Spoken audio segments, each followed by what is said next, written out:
new concepts. I'm always curious about how they how they relate to this, or maybe have some new insights, or just please do. Yeah. I mean, go to my website www.erwinpeters.nl. We're going to put this underneath the interview.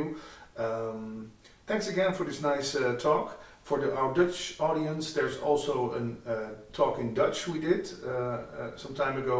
It's also can be found on YouTube, and on your website there's some interesting stuff also. Yeah, and it's funny if you listen to that. Maybe we should put subtitles in there. But it's funny because the things we didn't discuss that much radio things. Yeah. But in essence, it has the same ground values as what we discussed here. Yeah. It's all about the same. It's about being human and be yourself. And then you are the most interesting you can get. Yeah. Thanks again, Aaron. You're welcome. Good luck with your work as a DJ and radio coach. Thank you very much. Sitting here in Belgium with Michael Rhodes. Thanks for having us over here. My pleasure. You've been around the world a lot of times. A lot of times. And anything particular about Belgium you like? I like it when it stops raining and the sun comes out. Yeah. But this year has been a really bad spring and summer, cold and wet everywhere we went, and that's not normal. Yeah. Usually we get more sunshine. And do you experience that with the people who come and visit you? Are they a little bit grumpy when they come to you? I think I'm probably the grumpiest. Ah. If it keeps raining. Well, I live in the subtropics, so I'm used to a lot of sunshine. Where do you live? I live in Australia on the southeast coast of Queensland, and it's beautiful. And there a lot of interest in the subject of self-realization over there? I think self-realization is generally spread fairly well out everywhere. So yes, you find it in Australia. There are pockets, and there's a pocket near where we live. But you find it in every country now. Something is really growing. It's rather like people are taking responsibility for their own spirituality. I saw a cartoon not long ago, and I didn't think it was funny. It said, your spirituality is your relationship with the divine. Religion is crowd control. I couldn't see anything funny because it's so true. Yeah. Okay, it's funny. Yeah. Well, I have a big love for Australia because there once was a radio show about Advaita over there called the Advaita Show. It's no longer on, but it was about 6 years ago. One of my first times I heard about the subject. Is the things you talk about, can it be put under the label Advaita? I don't like any labels. I think, to me, what I talk about is the natural way of life, and I think 90% of the world live an alternative way of life. So the whole so-called alternative movement, I think, is appropriate, and everybody else who does it a different way, I think they're the alternative. So to me, I'm an appropriate person. A normal person? No, God no. No, normal puts you in hospital. You don't ever want to be normal. Normal puts you in hospital. Normal people, they criticize themselves, they get angry, they get aggressive, they stress out, they get tired. No, I'm not normal. How would you define yourself then? Well, let's put it this way. And to be honest, I never criticize myself. I never worry. I've forgotten what anxiety feels like. I never get angry. I've been angry once in the last 20 years. I never get tired, and that's the truth. I don't stress. All those negatives, I don't do them, because to me, it's not necessary. I don't have fear, and you're looking at me as if I'm not normal, which is exactly my point. So Michael, how did that came about? I think you were not born this way. You were born this way? No, I wasn't born this way. How did it come about? That's an interesting question. We've got to go back then, when I was in my early 20s, my father died of cancer, and I could see family problems looming, and so I emigrated to Tasmania, which is the island state of Australia. And I was married. I was about 26. I was married, and we had 2 children.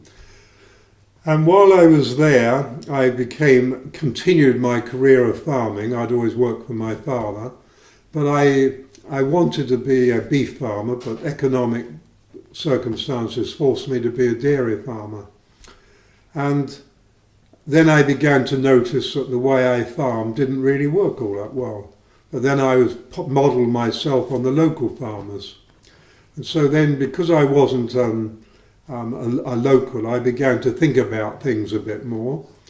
And I sort of headed in a different direction. In hindsight, I would say what was happening was when we're born, our parents tell us, they tend to project us on a path to success. And so we all want to be successful. And particularly the parents want their children to be successful. And so often the soul is on one journey and the personality is on another journey. And when I got to Tasmania, not through me, but the soul and the personality came together on the same journey. And so the soul began to ask questions that the personality never considered. And so I found myself in a very unusual position of questioning things that I'd never really questioned. You've got to remember, I was very right brain dominant, so we look at the world in a different way.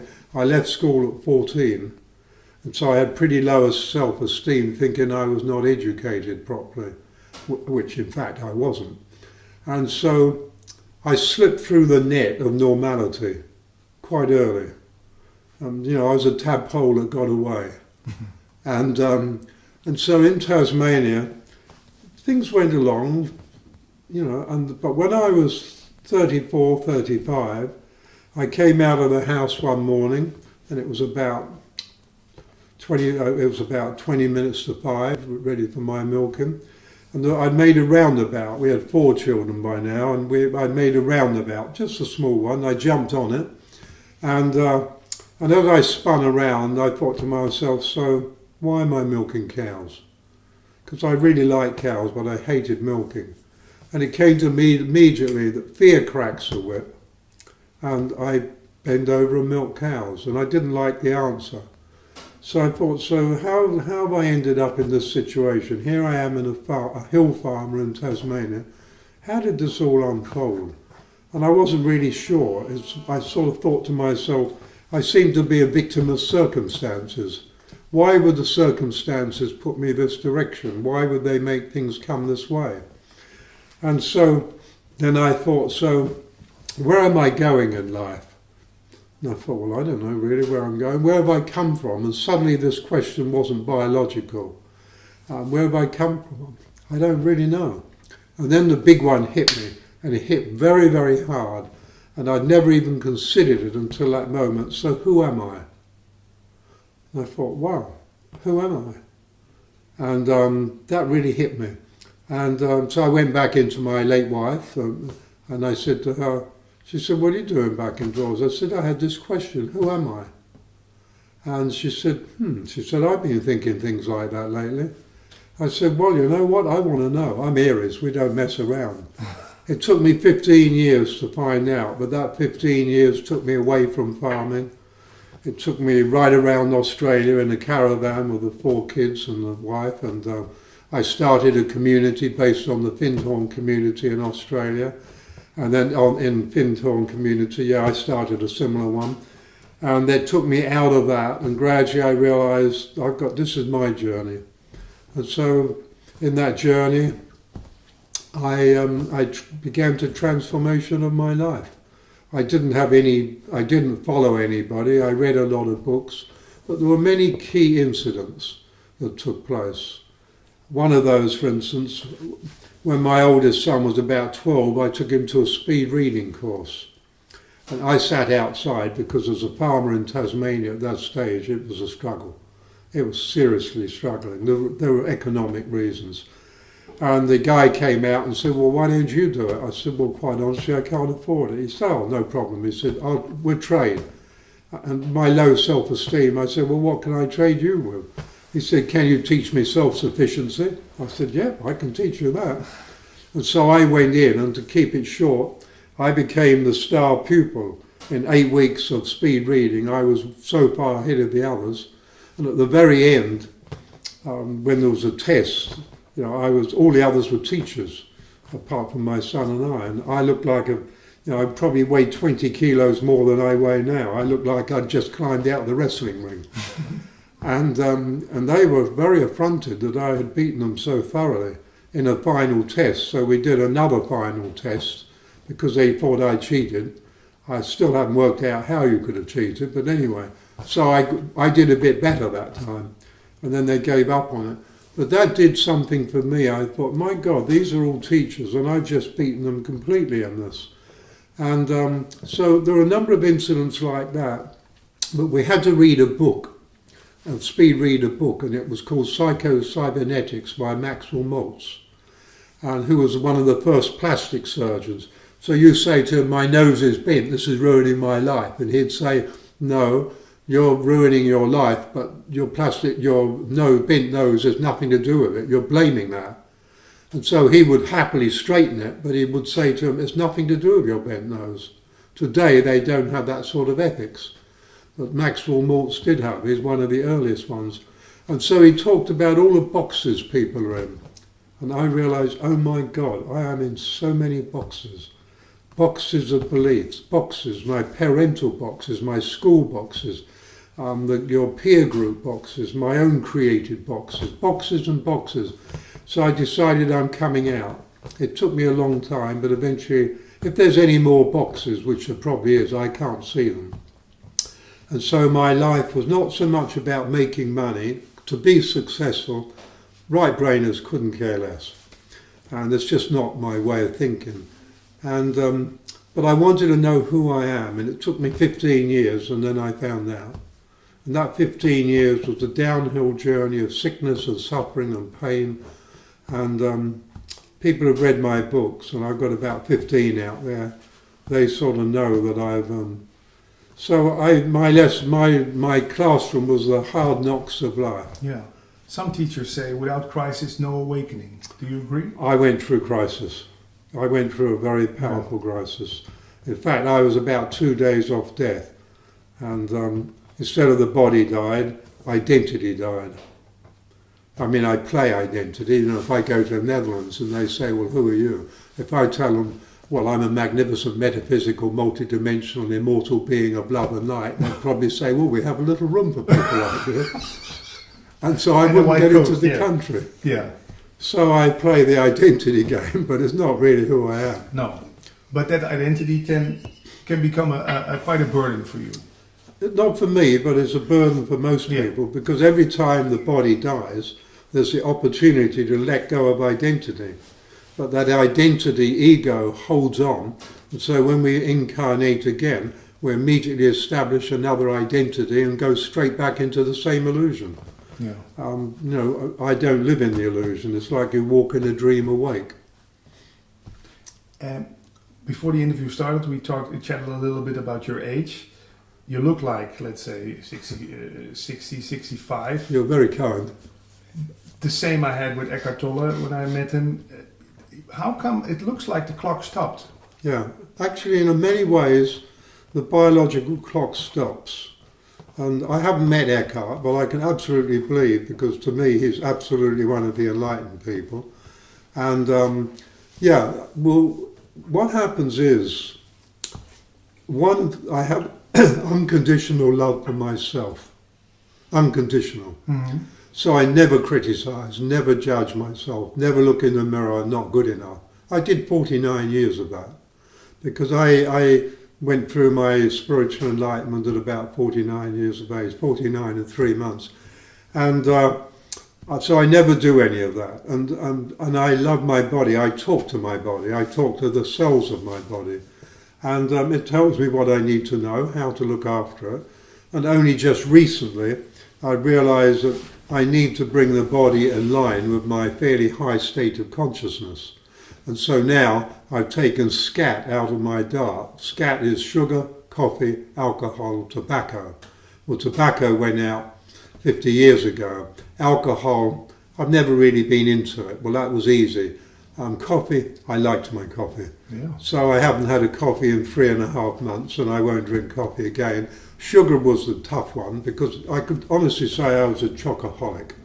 You know, I used to eat my way through chocolate, but I haven't had chocolate in 3.5 months, and I won't ever take chocolate again. What changed? Well, you really want to know that story? I'll tell you, be honest. At 75, I suddenly realised I had a prostate problem. Not prostate cancer, but prostate problems in men, probably 1 in 500 doesn't get it. And at 75, suddenly I had it. And so for 4 years, I took all the... I'm serious when I say there's probably 1,000 cures, except none of them cure it. But they have fun selling them. Yeah. I don't take drugs. I don't do any of those sort of prescription drugs. Mm-hmm. And so I took all herbal remedies, and none of them did any good. And so one day I'm having a talk with Max. Max is my body consciousness, the body intelligence. If you get 50 trillion cells together, they all have a certain degree of intelligence. And so your body overall has a body consciousness, or a body elemental, or a body intelligence. So I call mine Max, which is short for maximum potential. And so Max often we'd have discussions to maximise my physical potential. And so I said to him, you know, you're not being very friendly. I have this prostate problem. He said, well, it's not about us not being friendly. You're not friendly. I said, what do you mean I'm not friendly? He said, well, you put out a projection to live 150 years. And that's a strong intention, and that energy counts. And you have the consciousness to do that, but your body at this stage won't be able to do that. I said, I think I've got a good body. Max said, well, I refer you to have a chat with your prostate. So I thought, okay, this is getting a bit weird even for me. And so I said to the prostate, you're not very friendly. And the prostate said, no, you're the one who's not very friendly. I said, how do you mean? And the prostate said, you keep eating inflammatory foods. So I get inflamed. In a way, I'm your monitor, I'm your barometer. I'm telling you, if I'm swelling, this is not good in your body. And so I said, okay, I see that. So then I checked out, Googled inflammatory foods and found out which ones they are. Sugar's the number one. And so I decided, okay, I won't eat any more of these. In 3.5 months, my prostate is improved by about 85%. And I'm not bothering with the medicines. Not that they made any difference anyway. So I'm changing my diet. So then I can feel already the consciousness of the body rising. I feel that in certain ways. But it was interesting in the early stages to hear my brain saying, okay, in between like a break in an intensive, how about we have a piece of chocolate? And my body is saying no, but my brain is saying yes. And so your brain doesn't really know what the body wants, because the brain gets addicted. And I've read that it's more difficult to get off sugar than it is cocaine, because it hits the same pleasure centre. Having never taken cocaine, I wouldn't have any clue about that.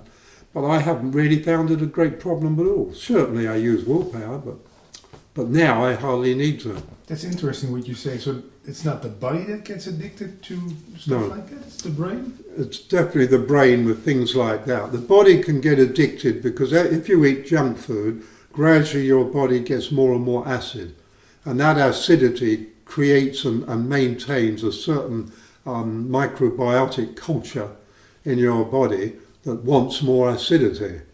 But I've never really had that problem. My problem was really, the biggie was sugar. Coffee, I could deal with that. That was no problem.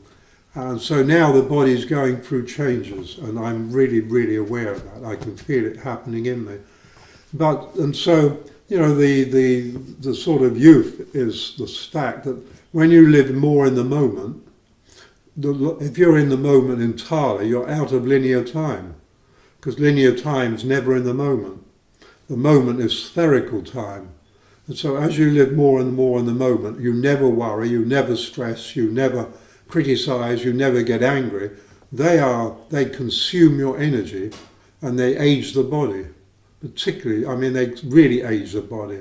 And so when you treat the body as your own lover, and you love your body, and you treat it with respect, and you talk to it, and you say to it, how about that cream brulee?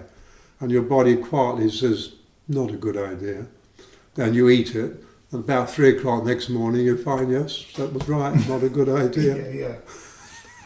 Michael, then there are some teachers from the Advaita world who tell me that I'm not the body. Of course you're not the body, but that body is a temple of your spirit. You are a soul. Most people look on themselves as a body personality with the soul. And the soul is like a spare handbag. But in fact, you are an immortal soul with a physical body. But that physical body is the vehicle of the soul you are. And that vehicle needs respect. And it's no good saying, okay, one of the paradoxes and the traps of our time is, it's my observation that we are holistic beings. And everyone would agree to that. Enlightenment should be a holistic. So you can become spiritually enlightened and still not know what unconditional love is and still not have emotional balance.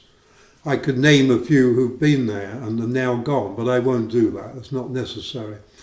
And so for me, when I became spiritually enlightened, for 2 years I sat on what I call the plateau of enlightened complacency.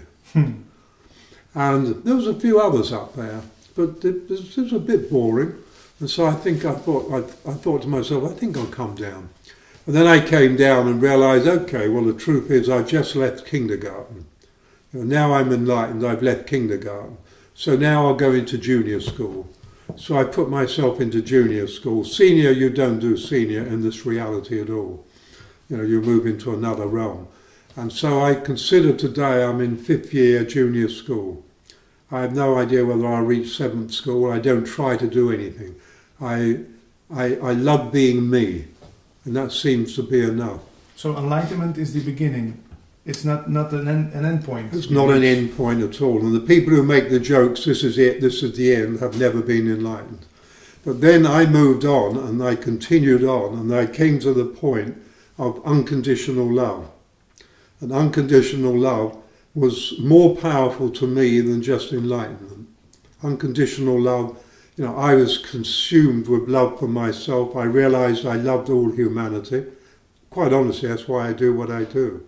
You see, when you love unconditionally, it's no longer personal. Now, I've got a lovely wife over there, as you can see. And there is, of course, a level of emotion. But everybody, there we go again, everybody thinks that love is an emotion. Love is not an emotion. Never has been and never will be. What is it then? Love is the power of creation.